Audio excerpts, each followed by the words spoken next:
All right, recording. Welcome back. Welcome back to this final session of this module around fascism, colonial continuity, and case studies of ecofascism, and now looking at contemporary examples in our own activist landscapes, in current affairs, the ecology of the extreme right now. So let's go. We will start this session with a snippet of Naomi Klein's interview from Democracy Now! In 2019. She addresses the right wing and ecology.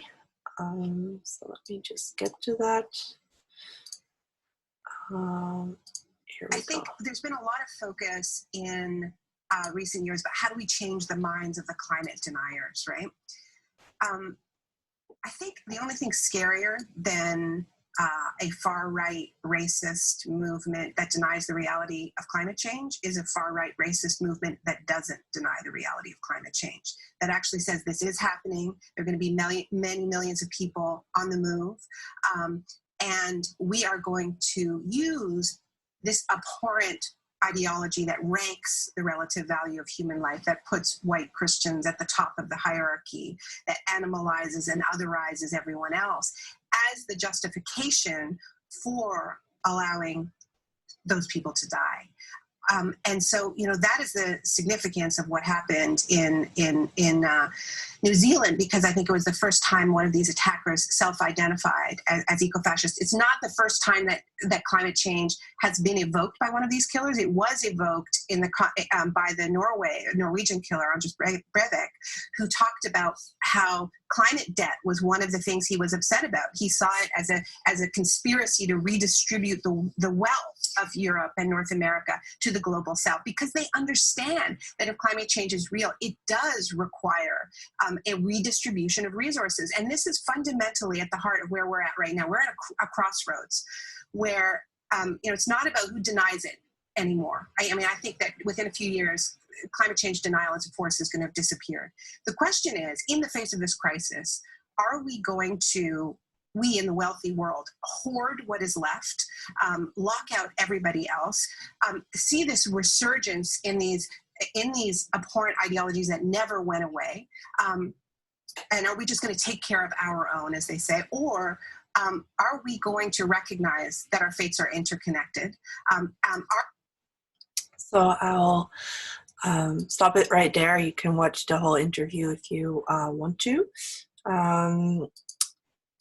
later. But we'll take a look at some of those killers that she named, because while ecofascism is still fringe, it does provide some concrete examples of what the extreme right is flirting with.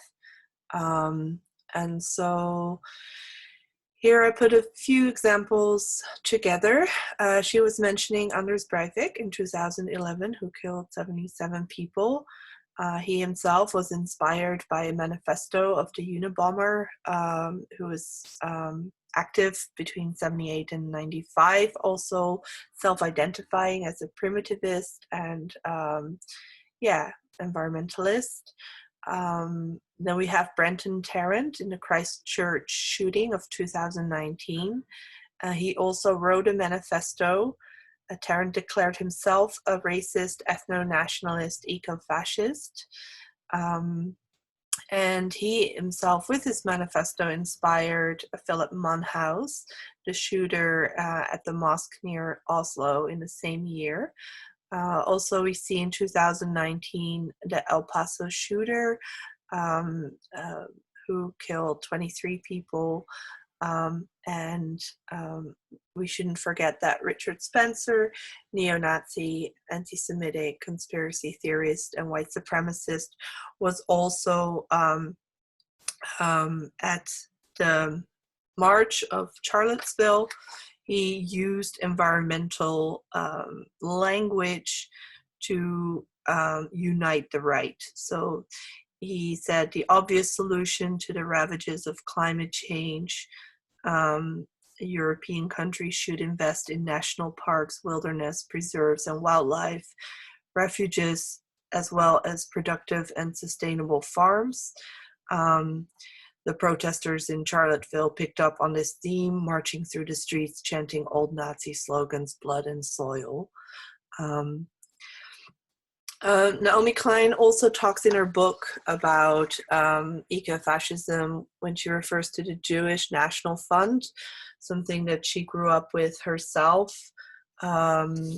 This idea of turning the desert green, and the fund itself boasts about planting 250 million trees in Israel since 1901. Many of those trees are non-native actually to the region of Palestine, and it has also directly funded key infrastructure for Israeli military, and has really been an operation of colonial land grab of Palestinian land. So sorry, this is getting to my throat. Yeah, so it's selling the idea of a proud purchasing of JNF trees, but it is not being benign as it contributes to green colonialism. And while all of these examples are horrific, we shouldn't forget that extreme right eco-violence still needs to be put in a context of extreme center violence, because in the extreme center we find fossil fuel air pollution causes 1 in 5 deaths globally. This was published just 5 days before I recorded this session. We should also think of how the extreme center politics of UN nation states sit idly as for defenders of the earth, environmental defenders are killed every week and every year. There are reports, these are in this piece they're referring to reports since the Paris Accord in 2015, but this has been ongoing for a long time. It's always hovering between 3 and 4 environmental defenders killed every week each year. We shouldn't forget about migrant deaths. 19,000 people in the Mediterranean dying in the past 6 years. These are, of course, political deaths by weaponizing the border and increasing border racism. And of course, in the last year, we have also spent more time in our activism to call out the horrific police violence and the need for defunding police, and how in the United States over 6,000 people have been killed in 5 years alone, and disproportionate part of that being Black people that are targeted. And while the US gets more news, we also shouldn't forget the horrific numbers of violence against Black youth in Brazil. So that's to say about extreme right eco-violence and extreme center eco-violence or violence against people. Now let's zoom in to Europe. In the first slide I showed the report from Hilary Moore, in which she talks about how the extreme right in different countries interfaces with ecology. So while there is still some denial, there are more and more groups that actually use green as a reason to put into place anti-immigrant or anti-people of color policy. So here are some examples. You have La Foresta che Avanza in Italy. We see a neo-Nazi logo of the Golden Dawn, which is a fascist group in Greece. We see Nouvelle Ecologie. I probably don't pronounce that well. That's in France. And in Germany, we should spend a little bit more time looking at Umwelt Aktiv, which has been a magazine between 2007 and 2019. They brought out magazines each quarter. It was a 40-page edition, quite a substantial magazine, and they communicated that they will not any longer surrender the topic of environmental and nature protection to those people who do not care at all for the homeland. So here we also kind of see this reference to Heimat, which we touched on earlier. Indeed, also the magazine, so this was the Umwelt and Aktiv was a magazine from 2007 to 2019. Then they pulled the plug, but in 2020, in April, in Germany, we saw the launch of Die Kehre, Zeitschrift für Naturschutz, The Turning, a magazine for nature protection. And the editor, who also writes for the leading magazine of Germany, New Right, Secession, and has a history of activism in the radical right context, points out that this publication takes its name from Heidegger's work on technology. You see also on their front page, this was just a screenshot from their website. It immediately starts talking about migration, and you see a picture of a border being crossed, and you can really see these themes coming to the forefront right away. It's not hidden. There are many more examples in the book or the publication of Hilary Moore, which I will provide as a download link with your homework, as it might be a good resource. For now, I would like to zoom in a little bit about the Netherlands and our landscape, and who is active in it, and how is it affecting other environmental players. So here we see a little bit of interfacing. On the left of the picture, we see a news article about Civitas Christiana. This is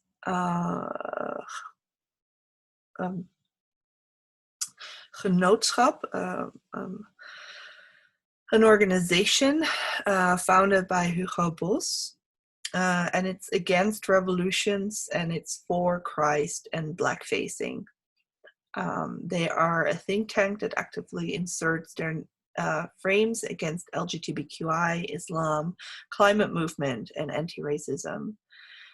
It was founded in 2014. And notably, Thierry Baudet of the political party FAD was the speaker at their donor event of this really Orthodox Catholic organization. Yet the greenest, so-called greenest party of the Netherlands, Partij voor de Dieren, Party for the Animals, said in 2019 that they think they can see opportunities to work together with the extreme right FAD party. And it's notable as the Party of the Animals advocate themselves with a hold on to your ideals. And obviously they don't really have ideals when it comes to anti-racism. They do, however, advocate animal rights and school gardens, and have some lovely policy in their program about that. But when they talk about seeing opportunities to work together with the extreme right, FAD, who this party meets up to strategize with Jared Taylor from the alt-right, advocating racial warfare. And one of the FAD candidates, Naninga, wrote as a journalist that the Nazi Otto Skorzeny was her personal hero. They see this opportunity to work with them because of Paul Cliter, one of the former party members of the Party of the Animals, who moved to the Forum for Democracy, who's like an animal protection advocate of some sort. However, Cliter has made it quite clear that he is a climate denialist. Paul Cliter said it's perfectly logical to find global warming hogwash and to be concerned about the righteousness of animal rights at the same time. So here it's also important to note that the Party of the Animals has noted on many occasions that it's neither left nor right, just for animal rights. And we'll see this as a recurring theme. Those who claim to be neither left nor right are left very susceptible for right frames. Also, it's notable that the founder of the Party for the Animals has a background of the elitist student association Het Core, which is very corporate minded, a hub of its own. Another example of the Netherlands, which is interesting to look at, is seeing how green right thoughts are put on the agenda of Milieudefensie. So this goes back all the way to 1998. There was some fringe little group, Green Right organization, that really wanted to put overpopulation on the agenda. In 2000, Milieudefensie platformed a man called Hans IJzerdraad, who was to talk about overpopulation, and IJzerdraad was part of a racist right-wing party. He also was active in Leefbaar Nederland. For those who remember, that was a party of Pim Fortuyn. It's called the Livable Netherlands, which is to be achieved by anti-immigration politics. Their environmentalism is a little bit thin, though. If you look at the picture of the man holding the Livable Netherlands promotion sign, its slogan there is "Don't bully cars, but catch criminals." Of course, the implication always is that criminals are people of color or migrants, and car owners are not at all feasible to commit any crimes or disrupt the environment. Skip forward to 2018. At the time, Milieudefensie declared that they were not aware that IJzerdraad was a mouthpiece of a Green Right party. However, if we skip to 2018, we see at the magazine of Milieudefensie, this progressive NGO for environment, that they have accepted a motion about overpopulation. This is a screenshot from that article in 2018. They present it as something that is just new, and like they're addressing the elephant in the room. But yeah, a little bit of research already shows that they've been flirting with this since at least 2000. And interesting is that this motion is now presented by Quintijn Hogeboom. And Quintijn Hogeboom is working at the Scientific Research Bureau of Green Left. So we see how a topic of the Green Right has become a topic of the Green Left. the liberal left, so to speak. Also, the red underlined quote is from the director of Milieudefensie.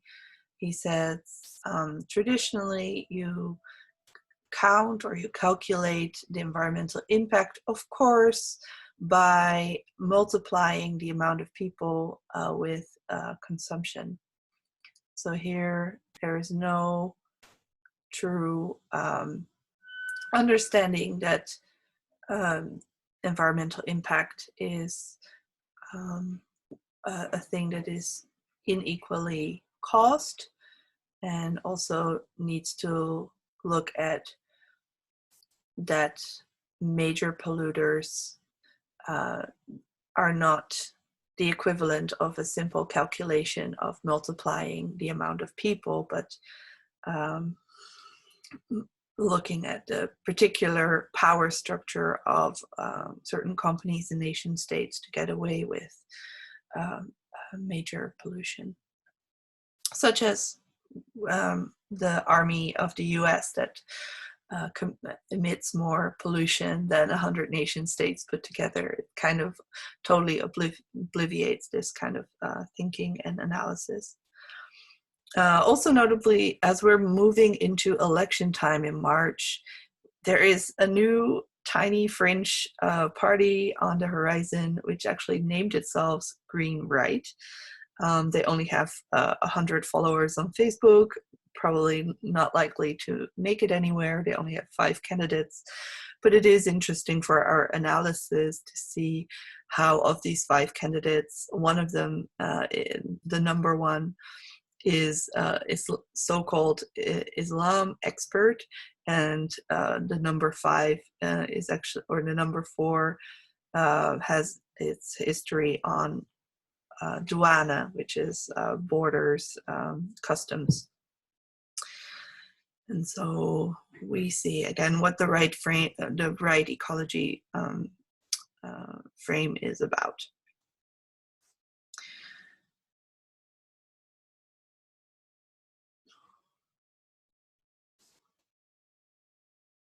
I think that's all I want to say about that for now.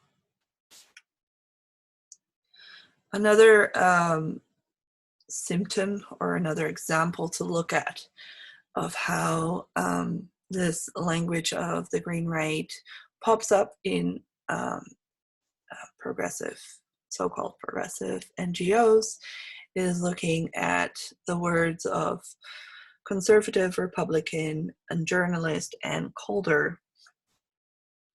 She writes,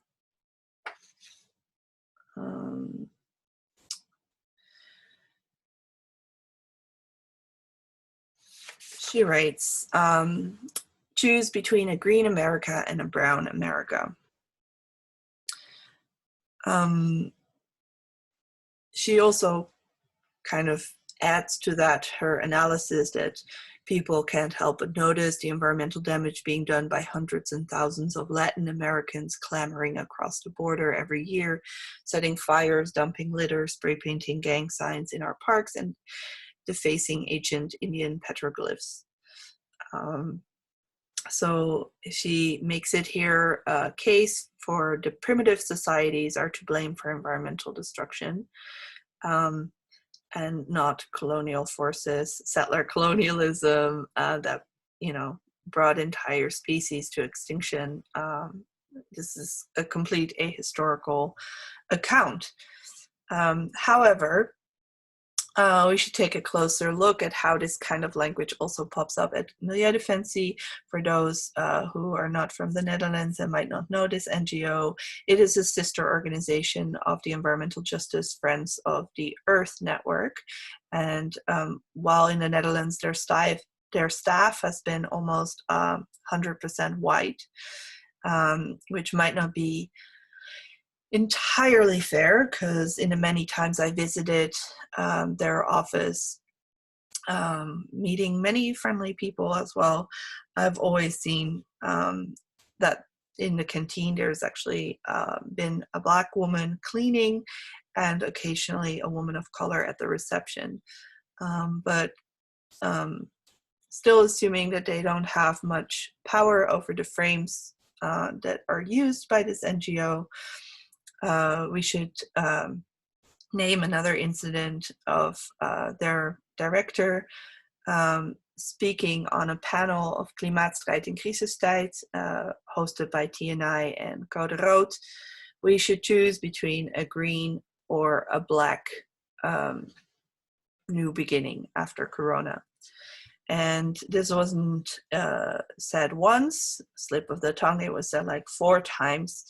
And when it came time to the Q&A, I also asserted that this was not good language, saying that he might not have meant it that way, but that it really needs to be addressed because it's triggering and it's exclusive and it's racist. To associate black with something bad, and also kind of evoking the language of the right, and just didn't make any sense. However, he did not apologize, and as he continued talking, he actually chose to use that same line again, choosing that we need to choose between a green or a black start, as if he didn't really want to learn from being called out. So one of my analysis of this whole situation is that we as an environmental movement haven't dealt much with the climate crisis being a colonial crisis. There have been analysis around capitalism being a force of destruction.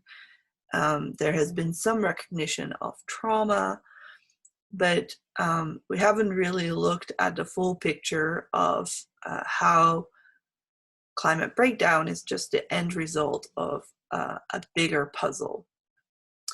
And so we haven't dealt with supremacy culture and how it breeds monsters.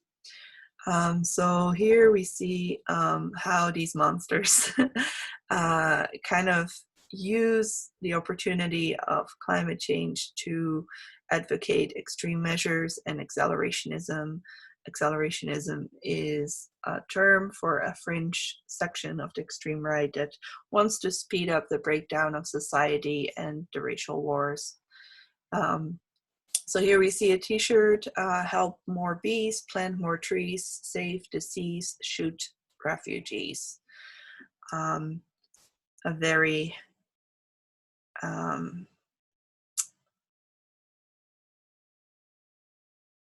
very violent and sad rhyme. Also here it's important that this isn't just rhetoric.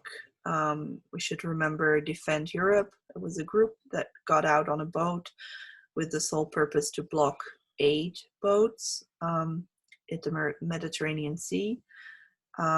Again, here we should also remember that the extreme center does the job with more infrastructure of bureaucracy and laws and actual arrest of aid workers, such as Sea-Watch Captain Carola Rackete, when she defied the ban on helping those crossing the sea.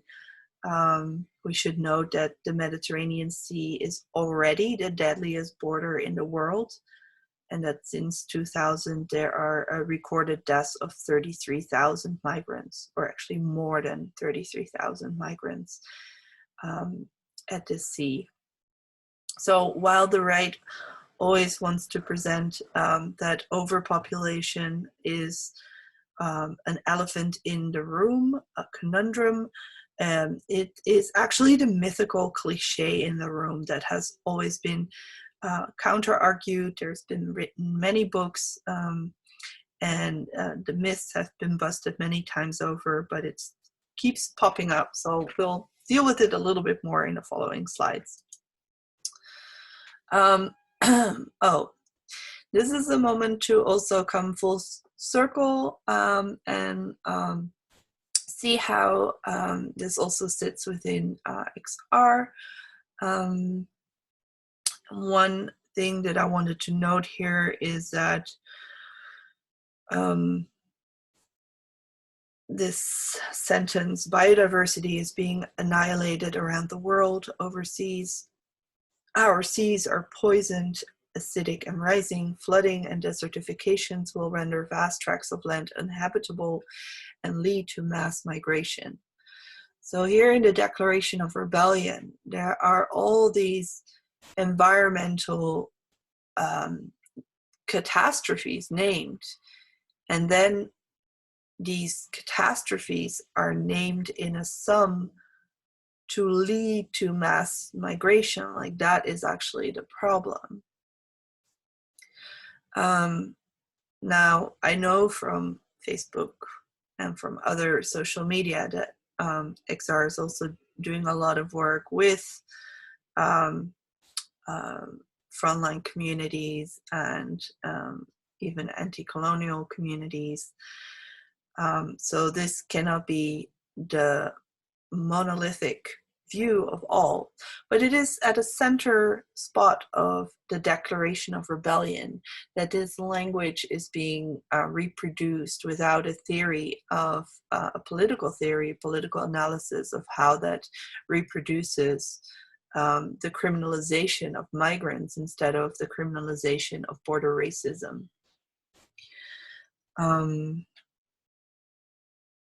Should also note that during Corona, the extreme right have posed as XR, spreading fake posters, sing to both save the world, save the environment, and mass immigration. This is done in the UK, and I think that's, now putting a lot of pressure on XR to keep saying that that's not us. But the door has been opened to that rhetoric by that language.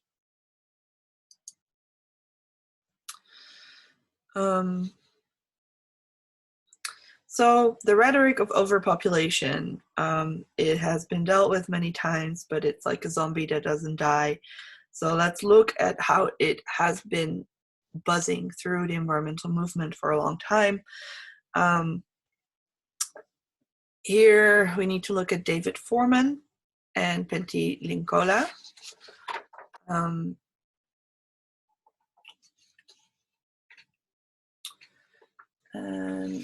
I need to get another sheet here. David Foreman was the founder of Earth First. If you want to look at some of the arguments that have already been brought forward against his rhetoric, you can read a book by Bookchin. So he is standing in a tradition of deep ecology, and it gained more publicity and controversy in the 1980s. So it's a wilderness movement that had begun to take dramatic direct action against the logging of old-growth forest. So the most controversial figure was the founder, David Foreman, who welcomed famine as a means of limiting the population. This is something that deep ecologists believe to be necessary to restore ecological balance on the planet. Similar statements about the AIDS epidemic were issued by a fellow Earth Firster.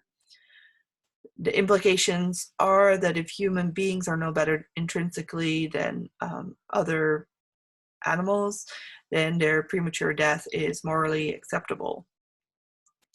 So while David Foreman is often portrayed as a radical, he is actually not really a radical or a liberal.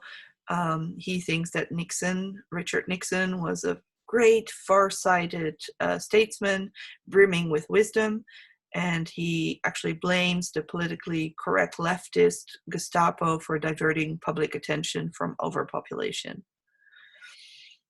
That's David Foreman for you. Then there's Pentti Linkola. A lot of eco-fascists today reference him. he on this website about Pentilingola, you can read some of his quotes. One of them is, "What to do when a ship carrying 100 passengers suddenly capsizes and there is only one lifeboat. When the lifeboat is full, those who hate life will try to load it with more people and sink the lot. Those who love and respect life will take the ship's axe and sever the extra hands that cling to the sides." So there's a clear call to action to kill the surplus population and call that or rebrand it as an act of love.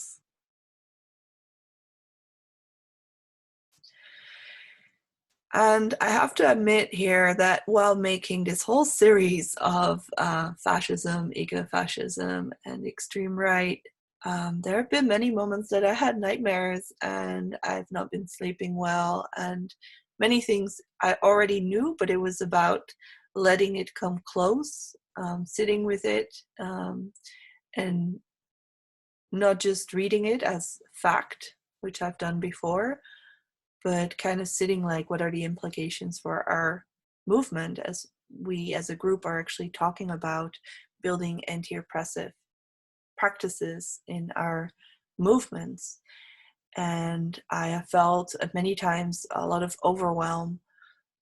So just want to name that, because I'm thinking you're now in the fourth video listening to this behind your screen, and I want to name that it's okay to feel overwhelmed. It's okay to feel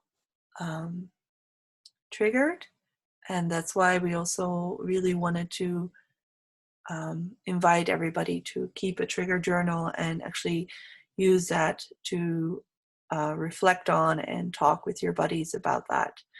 Because we're bringing it closer. We're bringing it closer into our own activism. It's not just reading a book about what's happening out there sometime far away in time or in space, but it's about what's happening right now, embedded in a history that is quite extensive, and it can be quite overwhelming. So, speaking of overwhelm, during the COVID crisis, we've seen that the right has overwhelmingly used it as an opportunity to advance its own frame, really proposing that we are the virus, humanity is the virus, and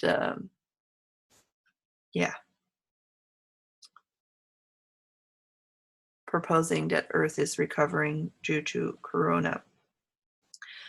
I must say, I find that Extinction Rebellion has acted quite swiftly in regard to this, to really come out saying humans are not the virus. It's a destructive system, not the size of our population, that is to blame for our planet's suffering. But there is the unresolved matter of naming mass migration as the problem or as a crisis, and failing to name border racism. And this is not just in the Declaration of Rebellion, but you see it popping up in videos and other social media, because the Declaration is so foundational. It kind of sets the tone for a lot of other messaging. Let me see if I've said all that I wanted to say about that. I think I have for now. So let's sit a little bit more with what is happening during this Corona time and who is dominating in Corona-themed protests. So we know Corona is a spillover disease. It's also called zoonosis, like where a disease of an animal jumps to human disease. something that has been predicted for a long time to happen more and more as we destroy forests, as we destroy habitat of other species and put more and more stressors. However, we see that when it comes to framing public outrage and protest in the street, the right has been quite more prominent. So some examples to look at is Germany, where there was a 38,000 people march against the so-called Corona madness and the measures of distancing or staying at home or wearing face masks. And in this 38,000 march, there were 3,000 fascist, neo-Nazi, extreme right, just blending in with Canon, Hare Krishnas, hippies, and other folks. And they're not really being, called out.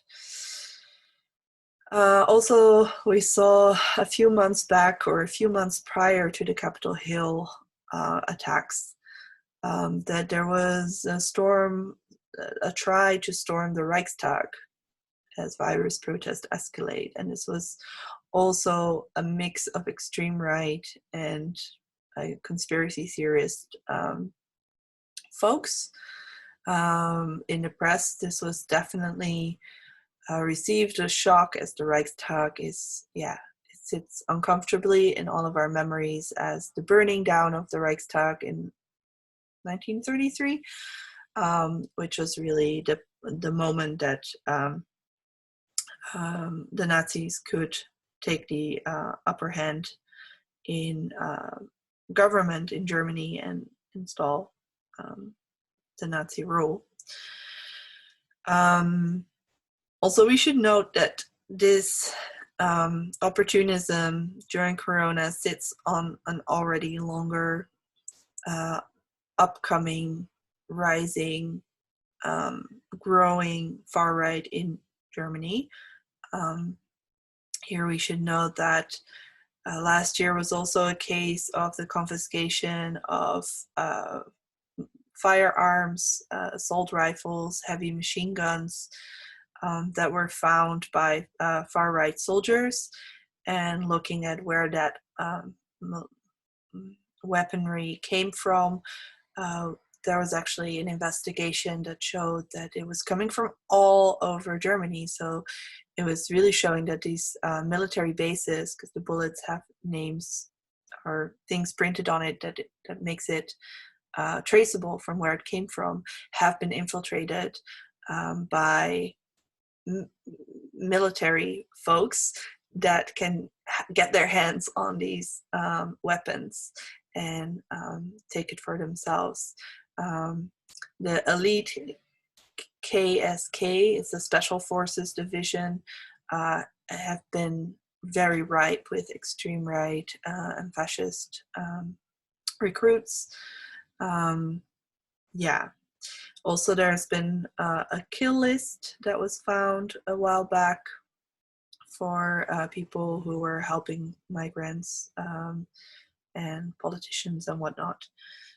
That hasn't been acted on yet, but they're scary outlines of what they have in mind. Looking at the attempted takeover at Capitol Hill, we also saw the possession of these rioters, these domestic terrorists, that they were bringing pipe bombs and ammunition. So while 5 people died during the Capitol Hill failed coup, we should know that this could have ended in a bigger bloodbath and was intended so, if we look at the weapons that they brought. Here again, it's worth noticing that a president can incite to these riots, and again, already when Trump came to power, he had 4,000 legal cases, court cases that he was involved in. We see that nothing sticks on him, and we see how power finds a way to be, well, forevermore immune against logic prosecution. And how does the Dutch riot sit in all of this? Because we've seen some curfew riots, the avondklokkerellen in different cities. And what really scared me was that there was more people on the so-called progressive side that was saying, yeah, but police violence is bad and we should have solidarity, that, you know, this is a popular uprising and volkswoede is goed. I've heard all sorts of things, both on social media and in conversation.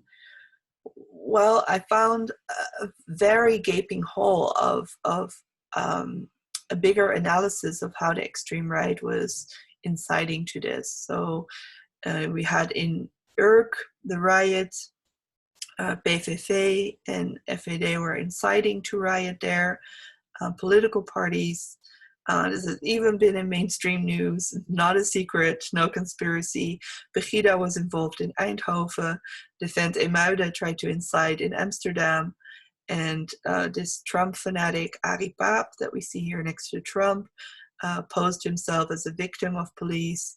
And there really was an overwhelming silence on the left to kind of see this for what it is. We also saw the burning down of public health facility, corona testing location, and the scariest thing to me was that this terror was blending in with bigger groups of unhappy citizens. So like either conspiracy theorists or youth that was just being very frustrated about being at home all the time. And we see that people who are want to escalate racial wars, that the extreme right is so set on having, can blend in with so-called middle folks. So it's time for a hard question, coming full circle, and that's a question around unresolved issues of alternative green that is not really anti-oppression green. And this goes back all the way back to the Wandervogel in Germany in the early 20th century. They had different traits in common with the deep ecology movement. Their self-conception was that they were non-political, in that they kind of rejected the politics of the times, but they didn't really oppose it. They went into nature, favoring more of an emotional experience over social critique and action. There's a paper by Janet Buell that states when respect for nature comes to mean reverence, it can mutate ecological politics into a religion that creates green adults and be used effectively for authoritarian ends. And that was what happened to large chunks of the Wandervogel, or even their movement was appropriated for Hitlerjugend aesthetics and practices. And we haven't really dealt with not wanting to be alternative, but actually daring to be oppositional in a way. We see this a lot in hippie culture. And here I refer to the rainbow family, which, you know, love nature by all means, but they keep on imposing themselves on indigenous lands where they have been communicated multiple times that this particular rainbow family cult wasn't welcome because they were actually disruptive to that indigenous land, and they never listened to the indigenous people there. This is also the time to kind of call out the fact that Rainbow Warrior, a name that is used by Greenpeace, is also part of appropriation of indigenous culture. This is a big story, but I won't get into it here. But the failure to recognize that to just keep on using that name says something about our ability to recognize our allies, or our ability to reproduce chunks of supremacy culture. And this is where it's also good to reflect again on XR notion of beyond politics. While I totally understand that you want, as a movement, to be beyond party politics of one particular party, or parliamentary politics even, it's so important, I believe, to have a strong political identity, to know what your boundaries are. And I've seen over and over in many green groups that their thought about being more inclusive because they didn't have politics actually ends up being the ground on which exclusion gets reproduced, because they're never been equipped to deal with anti-oppression and the racism of the center, let alone the racism of the extreme right. One way that we see that play out is that it's kind of becoming self-defying, is this talk I listened to the other day from Anna Galenda and London Anti-Fascist Assembly, and I was hoping to learn a little bit more about ecofascism in Germany, in particular groups, names, and what's happening. But I found that they were talking more about XR than other groups, and I didn't find that particular helpful because they weren't actually naming really examples of XR, just the fact that they were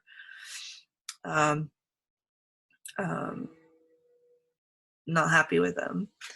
So here, ecofascism has already been used by the right to talk about left environmentalists. So when you Google ecofascism, it's already a very blurry results that you sometimes get.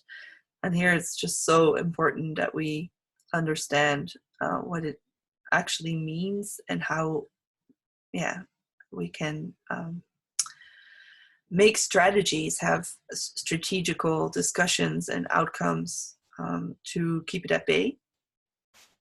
One comment that I can have that I found very unproductive was the talk on which Germany in particular was calling in Roger Hallam for his Holocaust comments, and Roger kept on not listening and actually criticizing the left, never for once criticizing the right, and calling them to scholarly or academic, and that XR needed to recruit more among ordinary people, which his ordinary people were farmers, small businessmen, and religion. And his only religion that he could think of was Christianity. And here we exactly have the middle class that isn't involved in revolutionary making, in kind of class conflict, and that also doesn't really put the spectrum into envisioning a bigger allyship with migrants, with people on the front lines. So yeah, just to name that.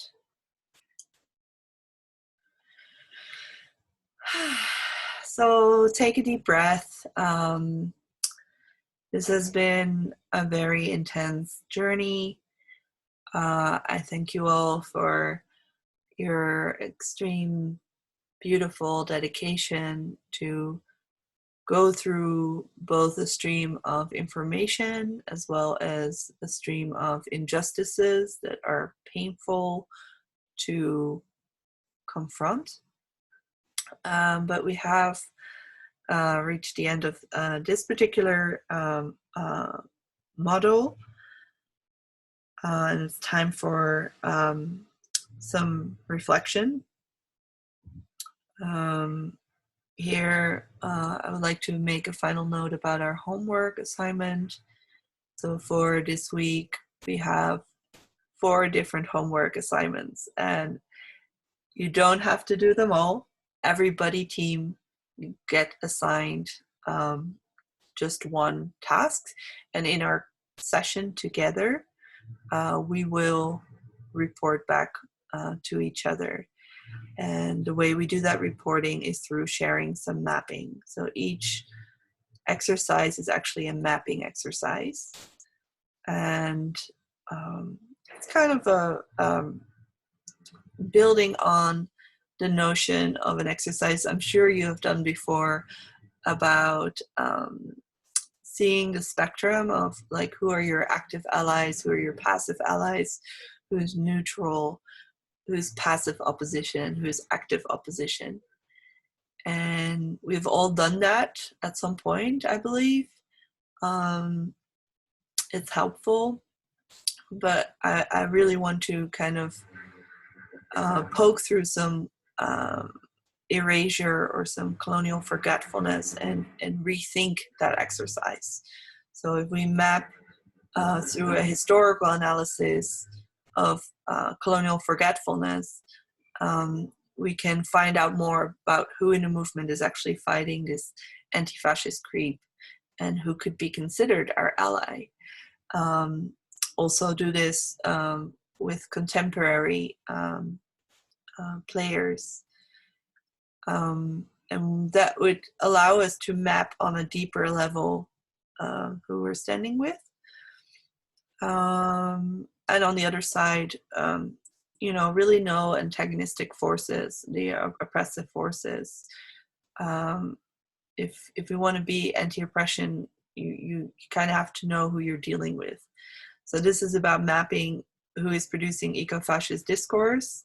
In one buddy team, or 2 buddy teams will look at the Netherlands and 2 will look at internationally. So here I want to end with one note that I have put in these slides, also some critical thinking around XR. Also want to say that it's not for nothing that I also put in the 3rd video, which is a production by XR around ecofascism, which I found very helpful, and have also shared with other NGOs saying like, look, XR is already doing it. What are you doing? And I think it's helpful to name both the good and the problematic so we can learn from both and see how we can be better accomplices to our allies. I think that's really the assignment that or the quest that we're on together. And for that, in our first 2 sessions, we're really focusing on a historical analysis, because we can't be an accomplice to our allies if they've been erased. So it's really about undoing some of that erasure and seeing a bigger picture. And I just want to say that we'll be building on this for our practices. So the second part of this course is really putting that into practice and doing a lot of participant-led exercises. So I know that this has been full on, and I just want to say thank you. Thank you for your passion and your dedication. And I can recommend that after we close this session, that you take a moment to sit with your own breathing. Breathing is a yummy way of taking things in and letting things go. And also do some shaking. Just shake your arms, shake your hands, shake your legs. This is a great way of also noticing where you have absorbed all of this information in your body and where it needs some movement so it doesn't get stuck there. So those are just some compassionate thoughts to end on. And I wanted to play you a song from an anti-fascist song from India. It's a Bella Ciao version. It's not the same lyrics. It is really situated in their own struggle they have against fascism and the CAA, NRC, NPR, which is about anti-immigrant and citizen registration politics of Modi that is very divisive and very oppressive. So I want to invite you to listen to this as you breathing to close this cycle.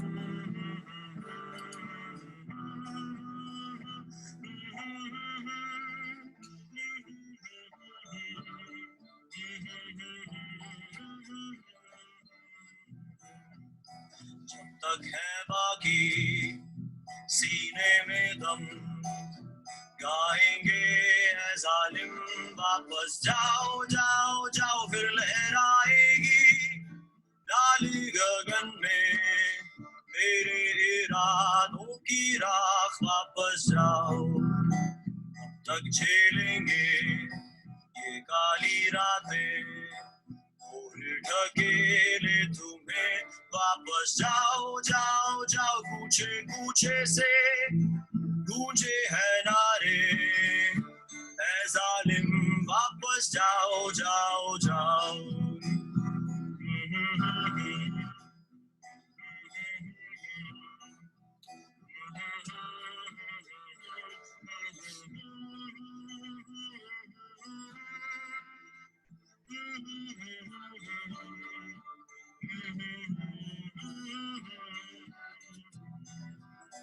जब तक है बाकी सीने में दम गाएंगे ऐ जालिम वापस जाओ जाओ जाओ फिर लहराएगी लाली गगन में तेरे इरादों की राख वापस जाओ तक झेलेंगे ये काली रातें और ढकेले तुम्हें वापस जाओ जाओ जाओ पूछे से गूंजे है नारे ऐ जालिम वापस जाओ जाओ जाओ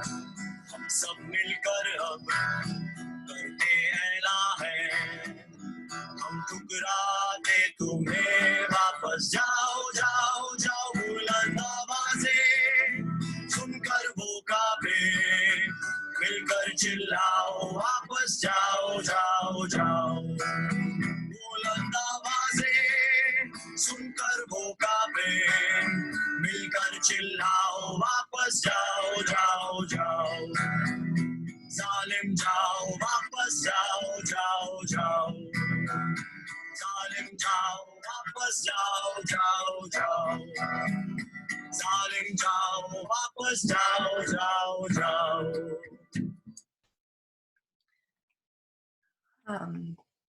So that was it. Have a good day, and I look forward to seeing you soon.